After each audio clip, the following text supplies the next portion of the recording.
Welcome back to the Weeb Lounge. I'm Nick, and once again, I'm going over another slice of life comedy anime. I love my slice of life comedy anime. That's just my taste. But this one, Himouto Umaru-Chan, circles around a girl who basically is trying to defend two different and very distinct personalities.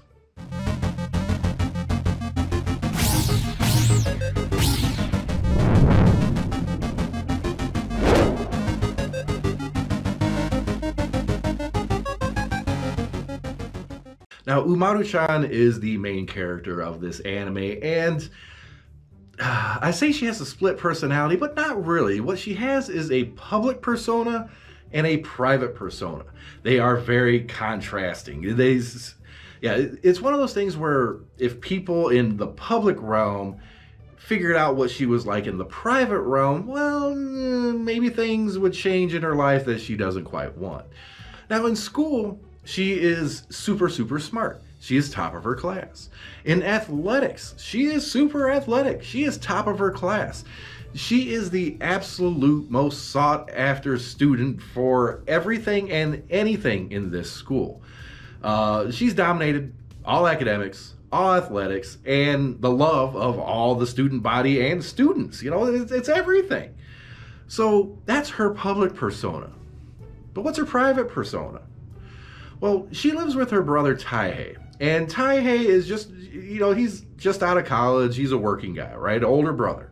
No, there's no bro-con, sis-con stuff here. You get it out of your head already. Don't go there. But she lives with him basically because it's closer to school, right? But when she gets home, like the second she closes the door, it's a complete and utter personality shift. When she is at home, she is an utter slob. She is an absolute video game addict. She is an otaku of the highest order. She doesn't help around the house. She doesn't do anything around the house. She sits there, she plays games, pulls all-nighters, and then when she wakes up in the morning from 2 hours of sleep from playing games all night, she dresses up all nice and pretty, goes to school, and boom, right back to that professional personality. And even from her friends, she tries to keep this separate, and that's where some of the comedy comes in, because she has a real phobia of ruining that public persona. But she doesn't want to give up her games, she doesn't want to give up her anime or anything like that. She just kind of lives with it. And you know which personality she is ascribing to by her look. If she's the public persona, it's well-dressed, student, proper, everything all good. When it's the otaku girl, it's like she scrunches down into like a half of a midget or something with a little hamster kind of hoodie thingy on and just like kind of cute bouncing around and don't know cares. It's really completely different, but I like how they do it because that signifies it's like, okay, this is this personality, that's that personality, whatever, right? Now, let's get to some of the other characters, and that first one is going to be Ebina, the token big busty girl from the countryside. Yes, she's a country bumpkin. She has a country accent, which actually when she comes to Tokyo tries to hide.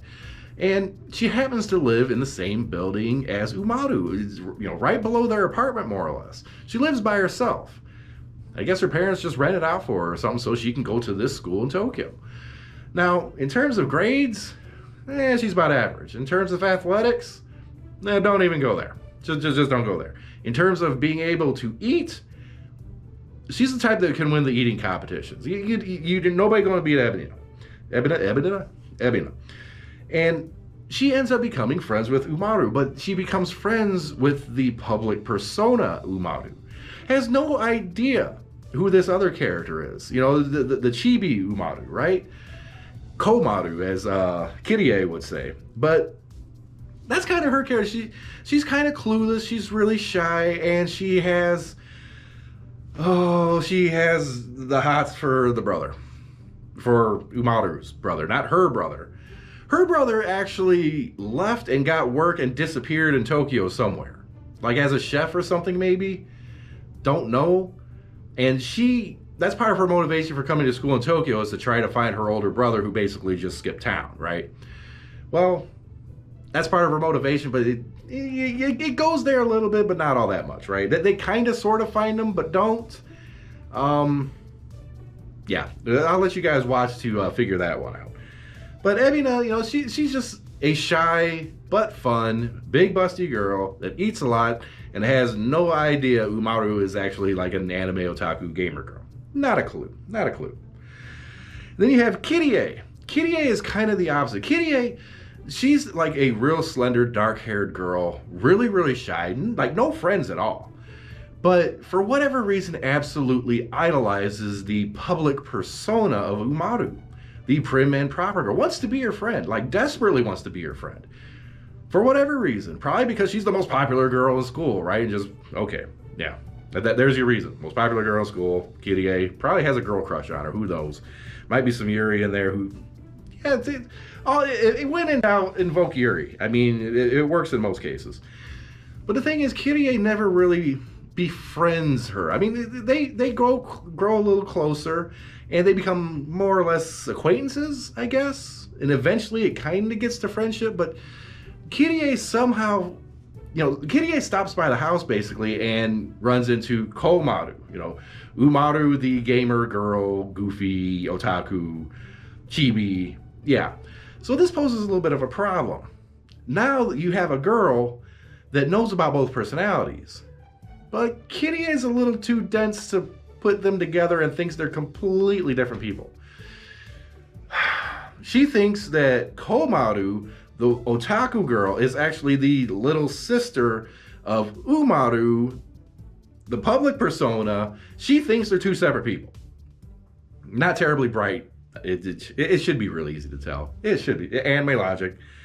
I need to just stop when I know it's anime logic. But this is kind of fun because, you know, basically she refers to Komaru as her master and such. You know, Kirie apparently is into reading, and wants to do like a children's book and such. But she also likes games, likes hanging out with Komaru, and just, you know, it's having a grand old time. You know, it's the only time Kirie really opens up. Otherwise, she always, you know, she sits by herself. She's shy. She never has any friends or never talks to anybody, and she has this really menacing look. Okay, it's that kind of anime trope where, you know, they might be a completely innocent person, but just the look from their eyes makes them look really mean and the type of person you want to avoid. That's Kirie. But Kirie, you know, other than Umaru, Kirie is probably one of my favorite characters. She's, you know, kind of cool, actually. And then we have, I'm going to try to pronounce this. I got my tablet. I know it's Tachibana. It's the blue-haired girl from the series. Sylphianford? I'm just going to say Tachibana. I'll just leave it at that. Tachibana is incredibly smart and incredibly athletic, just like Umaru. The problem is, when it comes to academics, she's always just shy of being number one. When it comes to athletics, she's just shy of being number one. She is the consummate number two in the whole school. She's annoying as hell for the most part. She's that typical anime character that likes to challenge all the time. It's like, I challenge you to a boxing match. I challenge you to eating donuts. I challenge you to scissoring or something. Why do I keep bringing that up? I really don't know why. But Tachibana is one of those characters that is just way over the top. Super over the top, very loud, big personality, and ego the size of whatever. There's a little bit of a a little bit of a twist with this character, and that is most egocentric characters, you know, when they have this challenge and when they lose, they get really mad. They say they're going to, you know, have retribution. There's going to be revenge. Not Tachibana. Tachibana takes her loss and goes the positive route, surprisingly. She's like, okay, I took my loss. I know I have to get better. I'll come back and challenge you again, and whatever may be, may be. It's kind of surprising, really. And of course, after a while, Tachibana becomes friends with Umaru. So you end up having this little circle of 4 girls being friends. Umaru, Ebina, Tachibana, Kirie. And, oh my god, it's stupid. So Ebina knows about Umaru's public persona. Tachibana knows about Umaru's public persona, but has also faced in gaming competitions and otherwise against U.M.R, which is actually her chibi persona, but in public. So it's almost like a third version. Her acronym is U.M.R. Umaru. I mean, it's a no-brainer. But Tachibana is very intelligent, but not very good with the common sense stuff. No. I think she's a rich girl, and I think that probably inhibits her because she don't get out much apparently. Oh my god.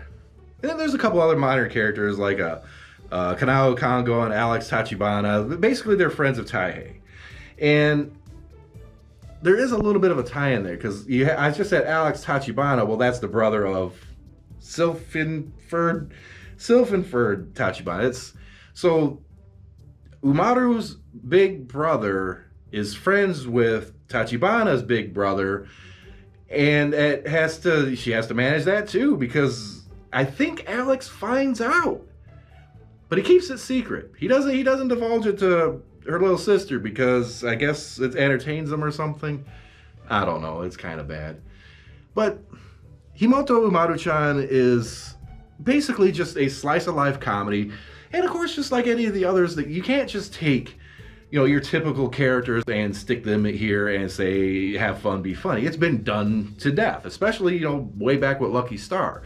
Lucky Star was kind of like the origination of these slice of life anime, or at least, the first one to do really, really good and become legend. I should review it at some point.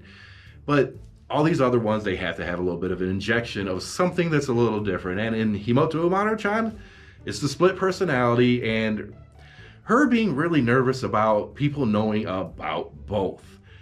I'm sure eventually it's got to come, everybody's got to figure out everything. And, maybe in the print form, it did get to that point. I haven't got to that far into the print matter, but in the 2 seasons of the anime itself, it hasn't quite got there yet. Hints of it, but not quite. So, hey, would I recommend this anime? Absolutely. It is a fun anime, and there's a lot of references to video game and anime type culture stuff or whatever that a lot of us otaku and weebs and such would actually get. So, I wouldn't say this is for your average anime fan by any means. If you just watch a little anime here and there, Himouto Umaru-Chan might be a little bit over your head. So there's a little bit of knowledge that kind of has to go in with it. Otherwise, you probably won't get half the jokes or whatever, and you'll be lost. So with that, like, share, subscribe, hit that notification button, whatever platform you are on, whatever button you feel like hitting, I would appreciate it. And in the end of the day, regardless of whichever personality Umaru-Chan is, whoa, wow, power outage. That's a sign. I gots to go. We'll see you in the next video.